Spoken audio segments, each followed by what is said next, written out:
This is ATL Day Ones, part of Locked On Sports Atlanta. And it starts now.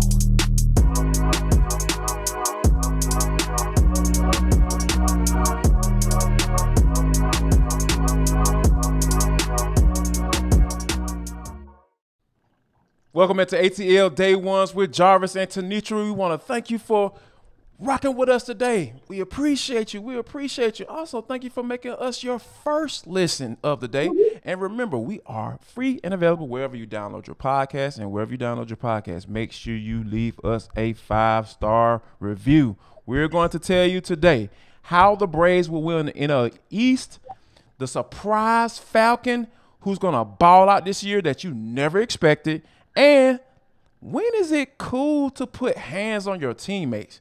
We'll talk about all that. But first, Tenitra, the Atlanta Braves, they win against the Phillies, 6-3 last night. And when you talk about Spencer Strider, we talk about Michael Harris, they were absolutely just doing their thing. But I think the main thing is the question that we have to answer, though, will the Braves be able to win the division for the 5th time in a row? And I think that one of the things that was very interesting, now that they're probably about 100 games in, about to be 100 games in, around about midway to that point, they had to come to Jesus meeting, and they were able to get things turned around, and then they went on that 14-game winning streak. Is this something that they're going to have to do in order to get that NL East crown? Yeah, I would say they would, because when you look at the back half of the season, so now that we're officially on the other side of 81 games and we're, now approaching the 100th game, if you will. Right. Look at what their schedule looks like, the Braves' strength of schedule and the Mets' strength of schedule. And the Mets have a slightly more difficult schedule, at least as it appears today. We'll see how that looks as teams win or lose. But when you think about that, that means that you have to keep pace with them. You have to keep pace with them. So as they win, like they're starting out their series with the Yankees, and they're getting a W there.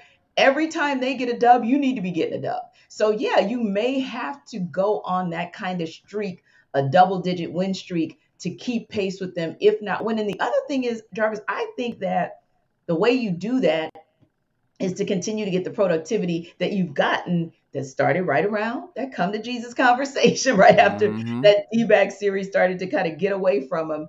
And you look at what Austin Riley, Matt Olson, Dansby Swanson, Michael Harris II have been able to do.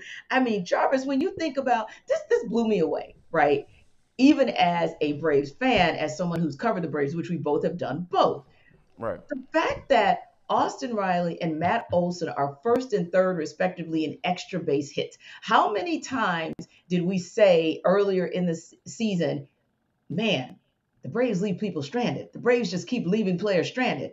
And now it's like they're getting on base. They are having extra base hits that allow opportunities for more runs to be scored. So you're really starting to see that production that isn't just about the long ball, right? It's about true production that gets you runs in, maybe a more blue collar way or, lunch pail way, but is getting the runs, right? So those are definitely two who I wanted to shout out, but also Dansby Swanson, who's been another one who's been super duper consistent. And then of course, Michael Harris II, but I'll hold that because I know we want to talk about him with another question that we have. But yeah, if those guys continue to be as consistent as they are, I believe that the Braves can and will go on a run and ultimately can win this division. No doubt about it. I mean, like I said, I think Austin Riley is kind of leading the way. No, let me change that. Scratch that. He is leading the way. 18-game winning streak, and within that streak, he's batting .444 with 17 extra base hits, 9 doubles, 8 home runs, and he's raised his average 40 points, from 257 to 297. So those are the type of things that I think that you can go on a streak with a guy like that who's the front runner for the NL MVP. I believe in my eyes, and I know a lot of Braves fans are in their eyes are thinking about that as well. Somebody who's not playing MVP caliber is nephew Ronnie. He went 0 for 5 last night. We'll talk about the level of concern about that. But first, we have to talk about BetOnline. T, tell them about what's going on with BetOnline. Yeah, if you utilize the betonline.net site, your level of concern about how to bet will be Zero. Why? Because they are the number Right. one sports source for all of your betting needs and sports info. You can find all the latest sports developments, league reviews, news, including more information about Major League Baseball. Jarvis was just telling you guys, Austin Riley is starting to come into that NL MVP conversation. So you might want to take a look at what his odds are to be the MVP of the National League. Also, you can get some good insight on betting lines for wherever you think Kevin Durant is going to land. That's still a big topic of discussion, whether you think there's still a shot that he's coming to the A or whether you think he's going to land elsewhere, if anywhere, before the season starts. BetOnline.net, that's where you get the info. It is the best spot for all the scores. They even have podcasts that'll really give you some insight if you are somebody who's new to the betting game. So fast, it's easy. You got niche sports as well, MMA, golf, boxing, all of it. Head to that website. You can use your mobile device if you would like to learn more about trends in action. And again, we say all the time, we're sportscasters and we have to know these things and get understanding for all leagues in different ways. And so just to know that there's a betonline.net out there with betting becoming so popular, it's a good resource for us as well. So please, please, please make sure that you go to BetOnline because that is truly where the game starts. No doubt about it. We know that's where the game starts. Well, we've learned that Ronald Acuna won't be getting the start today. He's getting a day of rest, and our guy Michael Harris will be shoved into the leadoff spot. But Yes. as far as Ronald Acuna goes, this has been something that we've all talked about, right? We know that Ronald Acuna is he got off to a really good start coming off the injury, and then he's just kind of been really struggling, you know. And thankfully, Dansby Swanson, who was a part of that conversation as well, he looks like he's going to get, starting to come back around because he had a really good, nice game last night as well, getting on base and scoring runs. That's what you want the top of the order to do. Yes. But with the way Acuna has been struggling as of late, is this something that Snitker may have to think about making a long-term decision? We mentioned that Michael Harris is going to be the leadoff, but that's with Ronald Acuna sitting down. Yes. Is this something that Brian Snitker is going to have to do long-term? Because, like you said, you need that production at the top of your lineup. Yeah, it's something to consider. And, we talk about the level of concern almost on a daily basis because it's getting to the point where we're seeing the lack of productivity every day. That's why we keep going back. Exactly, yeah. And you can't get away, right, Jarvis, from the question of, does that impact the leadoff spot? If we're looking at it from an offensive perspective, because we also know we've seen some glitches, some unusual things that he's done on the defensive end. But talking offense, Brian Snitker is doing something that he's done before. He has experimented with pulling Ronald Acuna Jr. out of the leadoff spot before, and it has worked here and there. And you got to think about the long term. Like you said, Michael Harris II might actually be the long term answer in that leadoff position. Then you might move Ronald Acuna Jr. down maybe to the second spot or maybe the 3 hole. And that may also help you, like you said, if Harris gets on base, if you will, and whoever's in that 2 spot, then that person, gets some extra base hits or they're in position. Then you bring Ronald Acuna Jr. in at 3rd spot, and now you're scoring multiple runs as he's also maybe getting a little bit of that pressure off of him in that leadoff position. So I kind of like it. I think for the most part, we can all say that Brian Snitker has made changes along the way to the lineup. Yeah. And usually he makes tweaks and his tweaks work. Yeah, definitely. The tweaks definitely have to be in there. Like we mentioned Michael Harris, though. I think the thing about Michael Harris and the other dude, Spencer Strider, Mr. Stash, Stash himself, was on the mound last night, and this dude was absolutely amazing. When you think about, you go on 6 innings, he struck out. He went 6 innings, only gave up 3 hits. He struck out 6 guys, and he only walked 1 guy, which is the most important stat of all the ones I just ran off. Like, if you don't have guys lurking around on base, more than likely it's going to be hard to score some runs. So I think that, Spencer Strider did his thing last night. Michael Harris did his thing. And it's funny that because you have these 2 rookies essentially leading the way for a Braves win. Now, with these 2 guys, we got to start talking about the rookie MVP. Yes.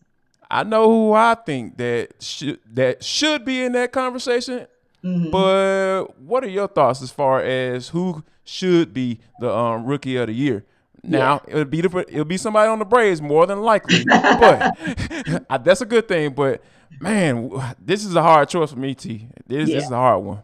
This is one where you kind of hope somehow miraculously there will be co-MVPs. Co-MVPs. Right? Oh, yes. It can happen. Doesn't answer the question, but yeah, I appreciate that. If we have to make a decision today, Spencer Strider, like you said, he has been doing the darn thing. He's only had one game that really, everybody has an off game from time to time, right? But if you're talking about someone who was essentially supposed to be a part of your bullpen and you were just looking for him to bring that heat, maybe one inning, an inning and a third or what have you, and now you're having a conversation, Jarvis, about the fact that last night he probably could have gone 7. And the Braves would have been okay. Probably would have wanted him to go 7 with what they got out of Will Smith. But anyway, Spencer Strider has just been that consistent surprise. The Braves farm system works, in case anyone was wondering. Yeah. But I'm giving a nod to Michael Harris II for the simple fact that when I think about him being the youngest player in baseball and what he's doing as the baby of the whole league, that's something special. You bring a guy up from AA to the majors, and obviously you think that he has the potential to succeed, but for him to hit the ground running the way he has, and I want to say he's probably exceeded the Braves' expectations, Jarvis, but that's just me. I think that is special. And also, he was able to settle that low-producing logjam that you saw in center field, because let's be honest, Guillermo Heredia, Eddie Rosario, and anybody else that you got to put out there, they were not the answer. And so if he gave you what you knew he was going to give you on defense, and now you're getting what you're getting on offense, and the fact that this dude, he has selective amnesia, he can go 1 for 10 like he did last week, and boom, he'll just forget that series and come back and just blow it out like he did last night, getting a double and a home run. Just going to give a slight nod to him. And time and time again, you see some things that you're not necessarily used to seeing in rookies. And I'm talking about Michael Harris, like the guy making adjustments, hitting the instructor saying, hey, lower your hands a little bit. Okay, cool. And he's like, oh, yeah, I like this. I'm going to stick with it. And for baseball players, that's kind of a big deal. Brian Jordan even talked about it on the broadcast on Bally Sports South. It's just like, when baseball players are creatures of habit, more so than any other athlete, I believe. And this is coming from a football player. So I think that for a guy to be able to make that adjustment that really wasn't necessary, you know what I'm saying? Because like you said, the expectations were like, come in and be elite on defense and we'll figure it out on up at the plate, right? But for him to make that adjustment, right, we'll figure it out on the fly, So, and I think for him to be able to make those necessary adjustments, I was like, man, this dude has the potential to be great. And I can say the same for Spencer Strider. You're talking about a 13.4 strikeout per 9 inning rate, right? We haven't seen that since. How about this name for you?